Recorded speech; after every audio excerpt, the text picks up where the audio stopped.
Easy to learn channel में आप सभी का स्वागत है। मैं आज क्लास 9 के चैप्टर 5 यूक्लिड ज्योमेट्री स्टार्ट कर रहा हूं। आज का जो ये लेक्चर जो ये वीडियो में बना रहा हूं, ये आपका इंट्रोडक्शन वीडियो है। ये आपका जो चैप्टर 5 है ये अधिकतर थ्योरेटिकल चैप्टर है, इसमें थ्योरी वगैरह ज़्यादा यूज़ किया गया है। तो आपको इसे थोड़ा आराम से समझ कर देखने की ज़रूरत है, क्योंकि अगर आप इसको आराम से अच्छे से नहीं देखेंगे तो आपको एक्सरसाइज वगैरह करने में आपको प्रॉब्लम होगी। तो अगर आप चैप्टर स्टार्ट करेंगे तो आपका चैप्टर का जो नेम हो लिखा है यूक्लिड ज्योमेट्री। तो सबसे पहले हमें ये ध्यान देना है, ये जानकारी रखना है कि यूक्लिड क्या है, ज्योमेट्री क्या है। तो यूक्लिड क्या है, एक साइंटिस्ट है, उस साइंटिस्ट का नेम है। और ज्योमेट्री क्या है, ज्योमेट्री मीन्स होता है कि to deal, to study, deal करना, स्टडी करना कि कैसे हम मेजर करते हैं एंगल्स वगैरह, शेप वगैरह कैसे कोई बनाते हैं, स्क्वायर का, ट्रायंगल का, रेक्टेंगल का। तो ये सब कौन बताता है, ज्योमेट्री बताता है। यूक्लिड साहब वो ऐसे साइंटिस्ट थे जब हमें जानकारी नहीं थी, जब हम सुने नहीं थे कि लाइन क्या होता है, एंगल क्या है, पॉइंट क्या है, रेक्टेंगल, स्क्वायर, ये सब क्या है, ये सब के बारे में उनको जानकारी नहीं थी। तो वो ऐसे साइंटिस्ट हैं कि ये सब बता के चले गए। अगर आप अपने बुक एनसीईआरटी में थोड़ा ध्यान देंगे तो वहाँ पे कुछ पॉइंट वगैरह दिए थे यूक्लिड साहब, कुछ इन्होंने डिफिनीशन वगैरह दिए थे। तो इनका जो पहला डिफिनीशन था, ये लगभग 7 डिफिनीशन दिए थे। तो इनका जो पहला डिफिनीशन ये कह रहा है, a point is that which has no part. कह रहा है कि पॉइंट वह है जिसके पास पार्ट नहीं है। मीन्स कह रहा है कि मान लीजिए कोई पॉइंट है, तो कह रहा है ये पॉइंट के पास और कोई पार्ट नहीं है। मीन्स इसको अब और हम डिवाइड वगैरह नहीं कर सकते हैं, इसको हम खंड, मीन्स इसको हम तोड़ नहीं सकते हैं। बस यही पॉइंट के पास कोई और पार्ट नहीं है, बस इतना ही कहना चाह रहा है। Second definition, A line is breathless length. कह रहा है कि लाइन वह है जिसके पास क्या है, ब्रेथ नहीं है। इट मीन्स मान लीजिए कोई लाइन है तो इसके पास सिर्फ क्या है, लेंथ है, इसके पास ब्रेथ नहीं है, ब्रेथलेस है, इसके पास चौड़ाई नहीं है। बस इतना ही इनका सेकंड डिफिनीशन है, इतना ही कहना चाह रहे थे वो, इतना ही बताए। थर्ड डिफिनीशन जो बता रहे हैं यूक्लिड साहब का, थर्ड डिफिनीशन ये कह रहा है कि the end of a line are point. कह रहा है कि जो लाइन का जो एंड है, लाइन का जो एंड है वो क्या है, पॉइंट है। कहेंगे सब क्या इतना आसान आसान, तो यही सब वो यूक्लिड साहब इनका जो यही सब बता के गए थे। यही सब आपको थोड़ा ध्यान देने की जरूरत है, और ज़्यादा कोई खास इसमें है नहीं, बहुत ईजी है, बस थोड़ा आप ध्यान से देखिए, इसको समझिए। इनका जो चौथा डिफिनीशन था, चौथा डिफिनीशन ये कह रहा है, ये straight line is a line which lies evenly with the point.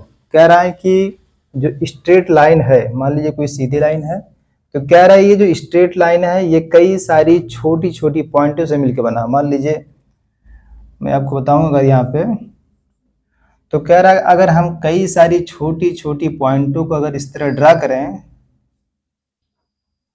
ऐसे छोटी छोटी कई सारी पॉइंट अगर हम ड्रा करें तो एक स्ट्रेट लाइन का फॉर्मेशन हो जाएगा। तो ये इनका चौथा डिफिनीशन था। इनका पांचवा डिफिनीशन ये कह रहा है कि surface is that which has length and breadth only. Fifth definition ये कह रहा है कि सरफेस मीन्स मान लीजिए मैं कोई प्लेन सरफेस ड्रा कर दे रहा हूं। अगर मैं एक प्लेन सरफेस कोई ड्रा करूं तो कह रहा है इस प्लेन सरफेस के पास क्या है, लेंथ है और ब्रेथ है, मीन्स लंबाई है और चौड़ाई है। इनका छठवां जो डिफिनीशन है, सिक्स्थ डिफिनीशन है, कह रहा था एज ऑफ अ सरफेस और लाइन। कह रहा है जो एज है, जो साइड है सरफेस का, वो क्या है, लाइन है।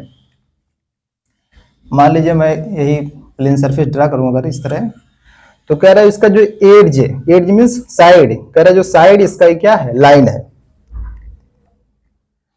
इनका जो लास्ट जो डिफिनीशन था, सेवंथ वाला, सेवंथ डिफिनीशन ये कह रहा है कि a plane surface is a surface which lies evenly with the straight line on itself. कह रहा है कि जो प्लेन सरफेस आपका है, इस प्लेन सरफेस में कई सारी छोटी छोटी स्ट्रेट लाइन आ सकती है, या कई सारी स्ट्रेट लाइनों से मिल करके प्लेन सरफेस का फॉर्मेशन हुआ है। ये इनका यूक्लिड साहब का जो लास्ट या 7वां डिफिनीशन बस इतना ही कहना चाह रहा है। और अगर हम थोड़ा आगे चलें, थोड़ा और ध्यान दें, तो इसके बाद इन्होंने एक यूनिवर्सल ट्रूथ दिए थे। तो आप कहेंगे यूनिवर्सल ट्रूथ होता क्या है? यूनिवर्सल ट्रूथ ये होता है कि मीन्स कोई चीज क्या हो, ट्रूली एक्सेप्टेड हो, मीन्स वो सही हो और आपको उसे एक्सेप्ट करना पड़े। जैसे अगर इस दुनिया में, इस धरती पे, इस संसार में कोई चीज अगर है, अगर उसको हम उस नाम से, उस चीज से अगर जानते हैं कि हाँ ये सही है, लोग उसे मानते हैं कि हाँ ये सही है और उसको एक्सेप्ट कर रहे हैं, तो आपको भी उसे मानना पड़ेगा और उसी के नाम से वो जाना भी जाता है।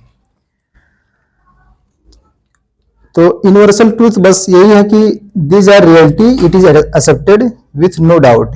मीन्स ये रियल है, कोई चीज है, मीन्स वो रियल है, एक्सेप्टेड है, लोगों के द्वारा एक्सेप्ट है कि हाँ ये चीज है, इसमें कोई डाउट नहीं है। तो आपको भी क्या करना है, उसे मानना, उसे जानना कि हाँ ये है। तो यूनिवर्सल ट्रूथ में दो पॉइंट आता है, एक आता है एक्सियोम, एक आता है पोस्टुलेट आता है। एक्सियोम ये कहता है वी कैन यूज एवरीवेयर, अगर हम उसे हर जगह इस्तेमाल कर सकें तो वो क्या हो जाएगा, आपका एक्सियोम हो जाएगा। अब पोस्टुलेट ये कहता है कि only use only in geometry, जिससे हम सिर्फ ज्योमेट्री वगैरह में इस्तेमाल कर सकें, वो हमारा क्या है, पोस्टुलेट है। बस यही एक्सियोम और पोस्टुलेट है और कोई खास नहीं है। एक्सियोम मीन्स ये होता है कि जिससे हम हर जगह इस्तेमाल कर सके, जिससे हर जगह अप्लाई कर लें, वो क्या है, एक्सियोम है। और पोस्टुलेट वो होता है कि जिससे हम सिर्फ ज्योमेट्री वगैरह में इस्तेमाल कर सकें या ज्योमेट्री वगैरह में उसे अप्लाई कर सकें, वो हमारा क्या है, पोस्टुलेट है। तो यूक्लिड साहब लगभग ये 7 एक्सियोम दिए थे, आपके सब एनसीईआरटी में दिया है, पॉइंट वाइज बना के दिया है। अगर आप ध्यान देंगे तो वहां सब लिखा है एनसीईआरटी में। तो इनका जो पहला एक्सियोम था, पहला एक्सियोम ये कह रहा है कि things which are equal to the same things are equal to one and other. कह रहा है कि जो चीज इक्वल हैं एक दूसरे को, क्या होंगे, आपस में इक्वल होंगे। जैसे क्या कहना चाह रहा है, मान लीजिए मैं कह रहा हूं कि अगर एक इक्वल क्या है, बी है, ए इक्वल सी है, तो कह रहा बी और सी भी आपस में क्या होंगे, इक्वल होंगे। बस इनका जो यूक्लिड साहब का जो पहला एक्सियोम था, फर्स्ट एक्सियोम था, बस इतना ही कहना चाह रहा हूं। सेकंड एक्सियोम ये कह रहा है कि if equal are added to equal the whole are equal. It means कि अगर आप इक्वल ऐड करें दोनों साइड, तो कह रहा होल क्या होगा, मीन्स जो आएगा वो क्या होगा, आपस में वो भी इक्वल होंगे। मान लीजिए मैं कह रहा हूं कि अगर a इक्वल बी है, a b के बराबर है। अब मैं अगर इस तरह लिख दूं a इक्वल b, अब मैं कहूं कि अगर दोनों साइड इक्वल थिंग्स अगर मैं ऐड कर दूं, मान लीजिए मैं अगर इस साइड a के साथ में मान लीजिए 2 ऐड कर दिया, तो हमें भी इसके साथ 2 ही ऐड करना है।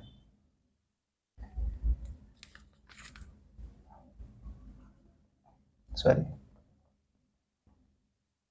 बी लेना है ना हमको। तो वही कह रहा है कि if equal are added to equal the wholes are equal. कह रहा है कि अगर इक्वल के साथ में अगर इक्वल ऐड कर दूं तो हमारा जो होल, जो लास्ट वाला जो रिजल्ट जो आएगा हमारा क्या आएगा, इक्वल वो भी आएगा। थर्ड एक्सियोम जो कह रहा है, थर्ड एक्सियोम कह रहा है कि if equal are subtracted from equal the remainder are equal. कह रहा है कि अगर इनका जो थर्ड एक्सियोम है ये कह रहा है कि अगर मान लीजिए हमारा ये कह रहा है कि अगर इक्वल के साथ मैं इक्वल सब्ट्रैक्ट करूं, इक्वल के साथ मतलब अगर मेरा a b के बराबर है, बस सेम सिमिलर है सेकंड की तरह, बस इसमें आपको माइनस करना है।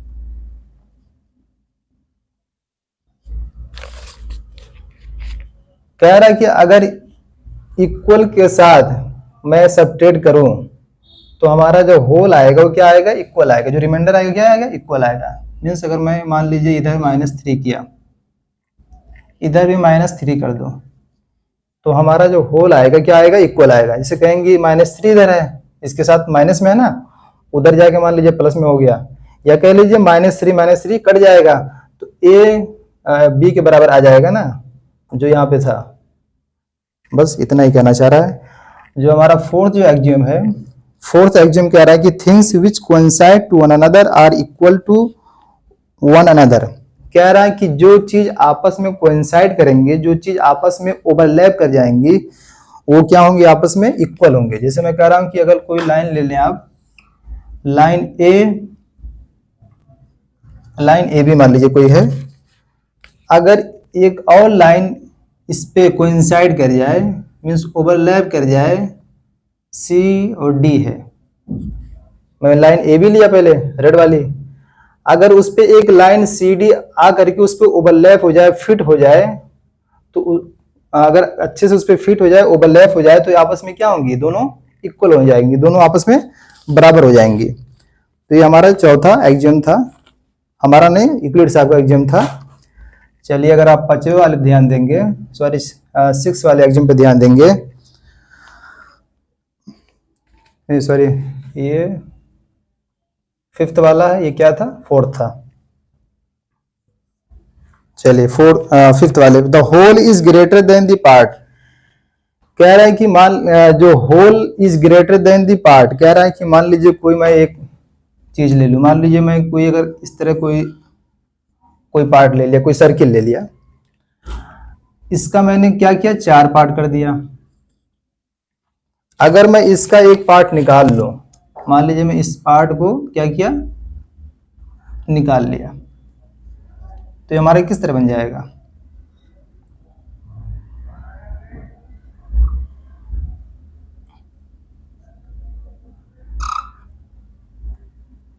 इस तरह तो बन जाएगा, मीन्स एक पार्ट हम निकाल लिए हैं। तो कह रहा है कि निकालने के बाद ये पार्ट वाले से बड़ा होगा। किससे बड़ा होगा, जो मैंने पार्ट निकाला है, मैंने पार्ट क्या निकाला, यही तो निकाला है। बस इतना ही कहना चाह रहा है कि the whole is greater than the part, means मैंने कोई चीज लिया, अगर मैं उसमें से थोड़ा सा अगर पार्ट निकाल दूं, तो निकालने के बाद जो वाली वैल्यू है वो पार्ट वाले से क्या होगी, बड़ी होगी, उसकी वैल्यू ज्यादा आएगी। Things which are double of the same things are equal to another. कह रहा है कि अगर कोई चीज सेम चीज हो, यहां पे हमको मिटाना पड़ेगा क्योंकि जगह नहीं है, बस थोड़ा आप ध्यान से देखते रहिए, सब थ्योरेटिकल है, बहुत इजी है, यही सब दिया है इसमें। 6th एक्सियम ये कह रहा है कि things which are double of the same things are equal to another. कह रहा है कि अगर हम सेम चीज का डबल करें, मान लीजिए अगर हम सेम चीज का क्या करें, डबल करें, तो इसका डबल कितना हो जाएगा, 4 हो जाएगा। सेम चीज का डबल करना 2 बार, तो कह रहा है कि जो आएगा वो हमारा क्या आएगा, इक्वल आएगा। 2 का मैंने एक बार डबल किया, सेम चीज का क्या करना, कुछ 2 बार डबल करना, तो जो हमारी वैल्यू आएगी क्या आएगी, वो इक्वल आएगी। बस इतना ही कहना चाह रहा है।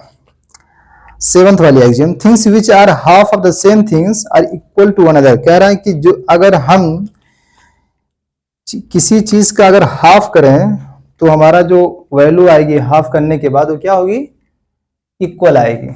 इनका जो 7th वाला एक्सियम था कि things which are half of the same things, same चीज का, मान लीजिए मैं कोई अगर सर्किल ले लूं इस तरह, अगर मैंने इसको 2 पार्ट कर दिया, हाफ एंड हाफ, तो कह रहा है कि सेम चीज का मैंने हाफ किया, तो हाफ करने के बाद जो दोनों पार्ट बनेंगे वो क्या होंगे, आपस में इक्वल होंगे। कहेंगे ये सब क्या, ये कौन सी बात, ये सब तो सबको जानकारी रहती है, बस यही सब दिया है, यूक्लिड साहब यही सब दे के गए हैं। आपको बस थोड़ा एक बार ध्यान देने की जरूरत है, बस यही ध्यान देना है कि यूक्लिड साहब का जो पहला एक्सियम क्या कहता है, सेकंड एक्सियम क्या कहता है, थर्ड फोर्थ जो जितना एक्सियम में देखे गए हैं, लगभग 7 एक्सियम दिए हैं, तो आपको 7 एक्सियम पर ध्यान देना है कि इनका 7वां वाला एक्सियम क्या था, 5वां वाला एक्सियम क्या था। बस यही सब आपको थोड़ा माइंड में आपके रहना चाहिए, ये सब बातें, तभी आप अपने एग्जाम वगैरह में आप अच्छे नंबर गेन कर सकते हैं, और आपकी जो मैथ वगैरह में अच्छे नंबर उड़ सकते हैं, और आपका मैथ तेज भी हो सकता है। लेकिन आपको मेहनत जरूर करना पड़ेगा, बिना मेहनत का कुछ नहीं होगा। इसके बाद एक्सियम के बाद ये आता है पोस्टुलेट। मैं अब एक्सियम के बारे में आपको बता चुका हूँ। इसके बाद अब पोस्टुलेट। यूक्लिड साहब अब यहाँ पे 5 पोस्टुलेट दिए थे। कितने पोस्टुलेट? 5 पोस्टुलेट। इनका जो पहला पोस्टुलेट है, पोस्टुलेट में से ये होता है कि जिसे हम सिर्फ ज्योमेट्री वगैरह में इस्तेमाल कर सकें और हर जगह ना इस्तेमाल कर सकें, वही क्या होता है? पोस्टुलेट होता है। इनका जो पहला पोस्टुलेट है वो कह रहे हैं कि given two distinct point there is a unique line that passes through them. कह रहा है कि अगर 2 पॉइंट है, 2 पॉइंट से सिर्फ एक यूनिक लाइन, एक ही लाइन पास हो सकती है और अलग लाइन नहीं पास हो सकती है। बस इनका जो पहला जो पोस्टुलेट था यूक्लिड साहब का, बस यही कहना चाह रहा है कि 2 अलग पॉइंट से सिर्फ एक ही लाइन पास हो सकती है। Second postulate, A terminated line can be produce इंडेफिनिटली। अब टर्मिनेटेड लाइन के बारे में आपको जानकारी होना चाहिए। टर्मिनेटेड लाइन ये होता है कि कोई लाइन हो, अगर उस लाइन के पास अगर एंड पॉइंट हो तो उसे हम बोलते हैं टर्मिनेटेड लाइन। जिस लाइन के पास क्या हो? And point. जैसे मैं कह रहा हूं कि अगर ये लाइन में ड्रा किया तो अगर इस लाइन के पास मैं इस तरह बता दूं कि इसके पास एंड पॉइंट है तो ये हमारा क्या हो जाएगा? टर्मिनेटेड लाइन हो जाएगा। तो मैं आपको ये थोड़ा बताया कि टर्मिनेटेड लाइन होता क्या है। लेकिन इनका जो सेकंड पोस्टुलेट ये कह रहा है कि a terminated line can be produce indefinitely. Terminated line कह रहा है कि जो आप पहले क्या किए, एक टर्मिनेटेड लाइन ड्रा किए, एक लाइन है उसके पास क्या है? 2 पॉइंट है। तो कह रहा है कि पॉइंट के बाद आप इसके लाइन को आप बढ़ा सकते हैं इंडेफिनिटली, मीन्स कहीं कहीं तक बढ़ा सकते हैं आप, इसका कोई लिमिट नहीं है। चलिए third postulate, A circle can be drawn with any centre and radius. इनका जो थर्ड पोस्टुलेट है यूक्लिड साहब का, यूक्लिड बाबा का, ये कहना चाह रहे हैं कि अगर आप कंपास लें, कंपास आपको पता ही है, मान लीजिए मैं कंपास के हेल्प से एक पॉइंट से अगर एक सर्किल ड्रा किया, ये आपका क्या है? सेंटर है। फिर मैंने कंपास की थोड़ा सा लेंथ को थोड़ा मैंने बढ़ाया। अगर मैं थोड़ा लेंथ उसका बढ़ाऊंगा तो इसी सेम सेंटर से आप एक और सर्किल ड्रा कर सकते हैं। कर सकते हैं कि नहीं कर सकते हैं? तो कह रहा है कि सेम सेंटर से आप 2 अलग अलग सर्किल ड्रा कर सकते हैं जिसकी रेडियस वगैरह क्या होगी? थोड़ा अलग होगी। A circle can be drawn with any centre and radius. चलिए fourth postulate, all right angles are equal to one another. अब आपको ये जानकारी होना चाहिए कि राइट एंगल होता क्या है। अगर 2 स्ट्रेट लाइन, मान लीजिए मैं एक स्ट्रेट लाइन ड्रा किया और एक स्ट्रेट लाइन अगर इस तरह मिला, जिसके बीच में अगर थीटा एंगल अगर 90 डिग्री हुआ तो उसे हम बोलते हैं राइट एंगल, या कह लीजिए परपेंडिकुलर आपस में है। बस इतना।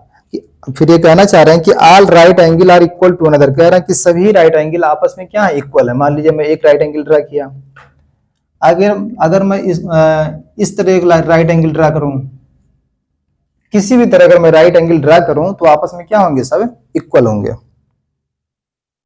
तो इनका फोर्थ पोस्टुलेट था। अगर आप इनके 5वें पोस्टुलेट पे ध्यान देंगे तो इनका जो 5th वाला पोस्टुलेट है, थोड़ा यहाँ पे मिटाने की जरूरत पड़ेगी क्योंकि इनका जो 5वां पोस्टुलेट ये लगभग 3-4 लाइन ये बताए हैं। थोड़ा आपको भी थोड़ा ध्यान देने की जरूरत है, देना पड़ेगा। 5th postulate and the last postulate of Euclid साहब, यूक्लिड बाबा, if a straight line falling on two straight line makes the interior angle on the same side. कह रहा है कि अगर एक स्ट्रेट लाइन फॉल कर रहा है किस पे? 2 स्ट्रेट लाइन पे। पहले आप क्या कर लीजिए, 2 स्ट्रेट लाइन मान लीजिए हम ड्रा कर लिए, ड्रा कर लिया ना। मैंने क्या किया? 2 स्ट्रेट लाइन ड्रा कर लिया। फिर कह रहा है कि एक स्ट्रेट लाइन अगर उस पर हम फॉल करें, एक स्ट्रेट लाइन उस पर हम गिराएं, अगर मान लीजिए मैं एक स्ट्रेट लाइन इस पे मैंने गिराया तो कह रहा है कि इंटीरियर एंगल का फॉर्मेशन करेंगे। इंटीरियर एंगल आपको जानकारी तो शायद होगा, अगर ना हो तो इसे बोलते हैं, मान लीजिए दो स्ट्रेट लाइन है, एक स्ट्रेट लाइन मैंने इस पे फॉल किया, तो जो यहाँ पे एंगल वगैरह बनती है, यहाँ पे इसे हम बोलते हैं इंटीरियर एंगल। अगर मैं सपोज करूं कि इसका जो एंगल है, मान लीजिए अगर मैं इसको ए नाम दूं, ये ए है, बी मान लीजिए, सी डी, क्या बोल रहा है ये यूक्लिड साहब को जो फिफ्थ वाला पोस्टुलेट क्या कह रहा है कि दो स्ट्रेट लाइन आप ड्रा करिए और उस दो स्ट्रेट लाइन पे आप एक स्ट्रेट लाइन फॉल करिए, इस पे गिराइए, तो क्या करेंगे, ये इंटीरियर एंगल का फॉर्मेशन करेंगे। और ये कह रहा है कि जिस साइड इंटीरियर एंगल का जो फॉर्मेशन हुआ है, अगर उनका सम 180 डिग्री से कम आया तो वो उस साइड वाले आप आगे चल करके वो एक पॉइंट पे मीट कर जाएंगे, एक पॉइंट पे जाके मिल जाएंगे। मान लीजिए मैं कहा कि इस साइड वाले एंगल ए और बी वाले, ए प्लस बी मीन्स इस साइड वाले जो एंगल है, इधर वाले ए प्लस बी का जो समेशन है वो क्या है, लेस देन 180 डिग्री आ रहा है, 180 डिग्री से क्या आ रहा है, कम आ रहा है। इसका मतलब जो सी और डी होगा उसका समेशन, उसका जो जोड़ है वो उसका मतलब 180 डिग्री से क्या आएगा, ज्यादा आएगा। सी प्लस डी का जो समेशन है कितना आएगा, 180 डिग्री से ज्यादा आएगा।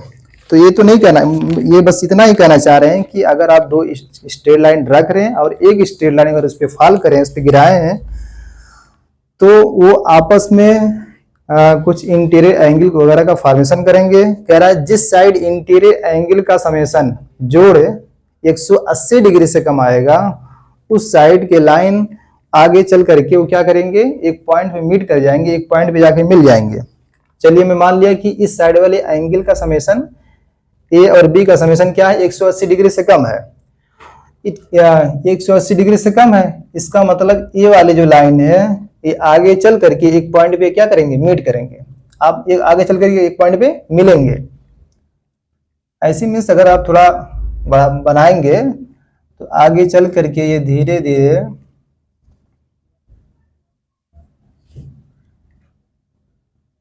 मान लीजिए ऐसे आगे चल कर ये कहीं जाके मिल जाएंगे, कहीं जाके मीट हो जाएंगे। कब, जिस साइड एंगल का समेशन, जिस साइड एंगल का जोड़ 180 डिग्री से कम आएगा, उस साइड ये क्या होंगे, आगे चल करके एक पॉइंट पे मीट कर जाएंगे।